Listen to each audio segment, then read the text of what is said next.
Mukije yakunze wa televiziyo yacu No Repentance No Event aho muherereye hose waba mu gihugu cyacu cy'u Burundi canke hanze y'igihugu. Turi mu kirere c'amashimwe. Urazi inyuma yanje uca ubibona neza. Ego nahishikiye rero muri cya kiganiro check the mic aho ngiye kubaza benshi janye na evenement mu ntega amatwi rero mwumvira ingene banyishura ukuntu bishimiye evenement mugubane nanje rero ndakunda cyane ukimbona nkiri mushasha amaso yawe. Kora bya bintu ndabasaba s'abonner, j'aime na partage na commentaire aho uri hose kugira ngo uzoka murabona ibiganiro byacu uko weekend uko bwije kandi murazi ko twabatakorera ibintu biryoshe. Karibu cyane ndabakunda cyane. Ndakora mukije nani urameze neza? Yego meze neza cyane. Bakwitwa gute? Nitwa Eden Wang. Sengasiyo Besi na Mahigwe. Ndumuririmbyi nkaba n'umutazije. Ndi muri band yitwa Be Great in Jesus. Munezero wa Disrance. Fiston. Ya Besi uyu munsi umuririmbyi Armel yama yateguye buri mwaka evenement yitiriye ikirere c'amashimwe n'ikindi atmosphere of worship. Eske wambwira itandukaniro riri hagati y'ayo ma evenement? Kubitandukanya mbona yuko bwa mbere no gushima Imana ni igikorwa cyo gushima Imana. Cya kabiri naco ni nko mu buryo bwo guhimbaza no gutaza Imana. Oh God! Oh God! Umuririmbyi Armel evenement yayitiriye ikirere c'amashimwe n'ikindi yitiriye atmosphere of worship. Nshaka umbwira itandukaniro riri hagati y'ayo ma evenement. Itandukaniro tumaze kumva ikirere c'amashimwe cyo twumva yuko ari kirere no kuja mu bihe byo gushimira Imana ku bintu Imana iba yaragukoreye. Hello. Ama atmosphere of worship. Aho oye tuba dushatse kutahura ko iyo tuje mu cyo kirere c'amashimwe tuje guhimbaza Imana ukuvuga ngo hariho abaririmbyi baba baje kugira ngo ko baba bagira abatwatsi yego batubwira ijambo ry'Imana biciye mu ndirimbo zabo.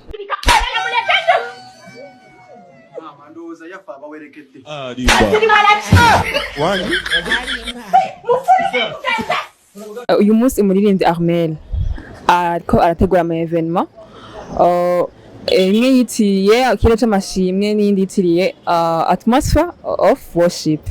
Izo bitandukaniye he? Ivyo ni evenement imwe iyo gusa ahubwo bavuze mu Kirundi handi naho uvuga mu Congereza sino ni evenement imwe.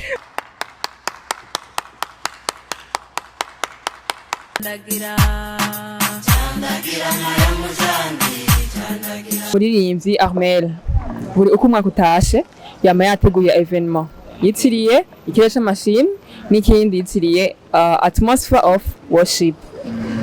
Wambwira itandukaniro riri hagati y'ayo ma evenement abiri? Ikirere c'amashimwe ni gushima, hanyuma ikindi naco yari yakoze urumva ni gutazira.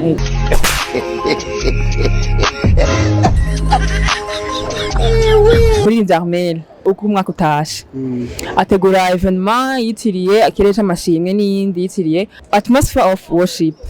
Nshaka umbwire rero difference iri entre y'ayo ma evenement. Nibaza yuko byose ari cyo kibikora ko byose donc bihuriye nyene guhimbaza Imana donc ni umwanya aho umuntu yexprima hamwe n'Imana yiwe. Nice. Ikibazo cya kabiri rero kiravuga kiti Wifate principal no munsi obumoza David. Urashaka kuba uzi indirimbo imwe yiwe yoba yarasohoye? Afise indirimbo nyinshi mugabo je indirimbo nakunze kuri we ni indirimbo ivuga ati tuje kwamamaza inkuru z'agakiza. Iyo ndirimbo yarandyoheye cyane. Ntago zingene yitwa itwa niwe.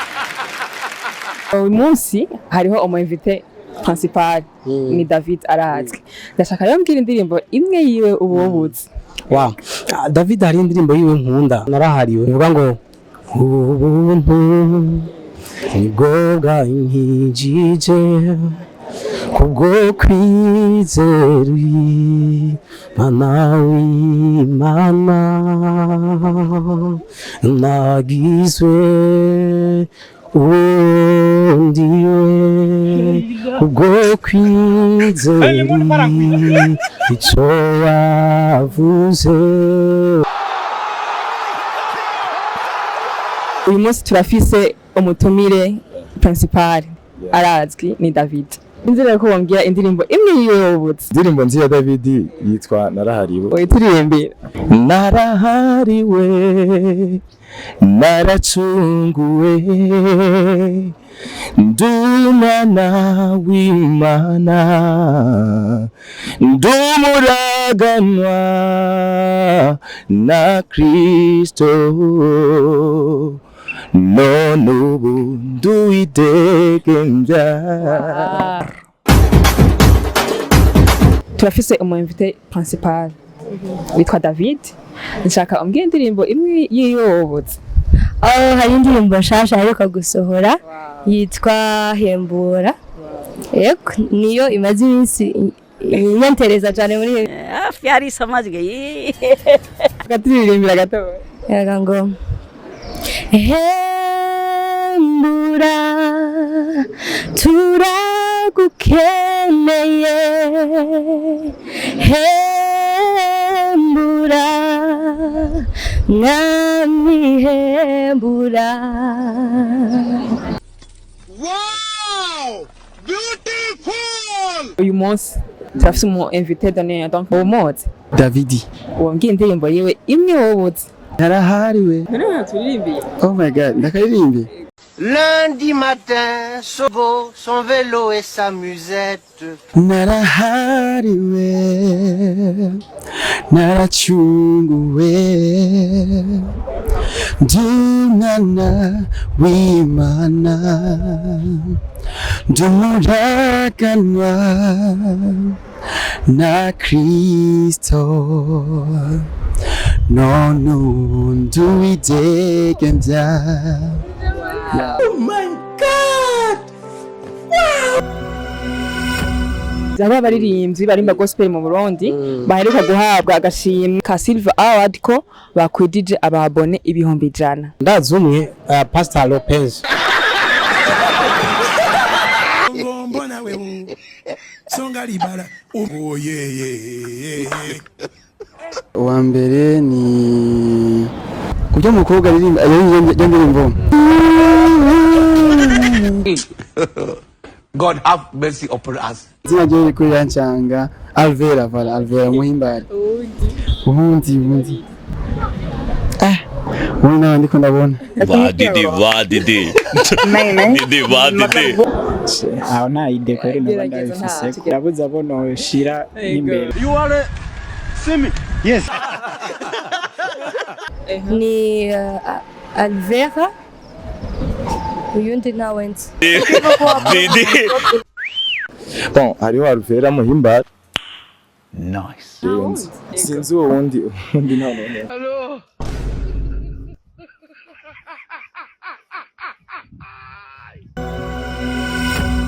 Ego ndongeye kuramutsa kandi nongeye ndabashimira mwe mwafasha akanya kugira ngo mukurikirane ikiganiro cacu. Ndabashimye cyane ndanabakunda gose. Tugeze muri wamenye rero kumviriza inyishu z'ibibazo.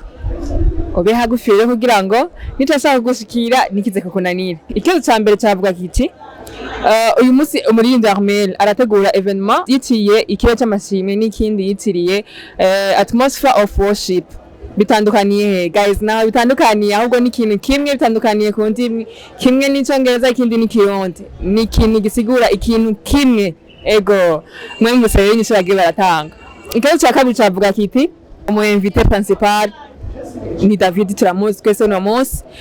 Ego indirimbo ziwe ndiyaza mwese murakunzi ba David, murakunzi bendi ba gospel. Ndazi nta muntu numwe yoyorwa indirimbo za David. Hariho umuco yindi narahariwe nyinshi ni nyinshi, ndazi ni nyinshi murakunzi ba David murazizi. Cya gatatu cyavuga giti hariho abaririmbyi babiri baririmba gospel YouTube eheruka guha agashimwe ka Silver Award.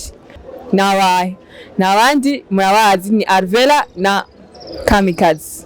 Ego reka ndabashimiye cyane kuba mwabonye nanje mugankurikirana kuva ku ntanga gushika ku mpereze nkabandangije. Ndabashimiye cyane, ndabakunda gose, ndangiza ndabimbuza gukora bya bindi byose je mu commentaire ntarinze kubisubiramo byose kugira ngo tuze kwame turi kumwe nanje.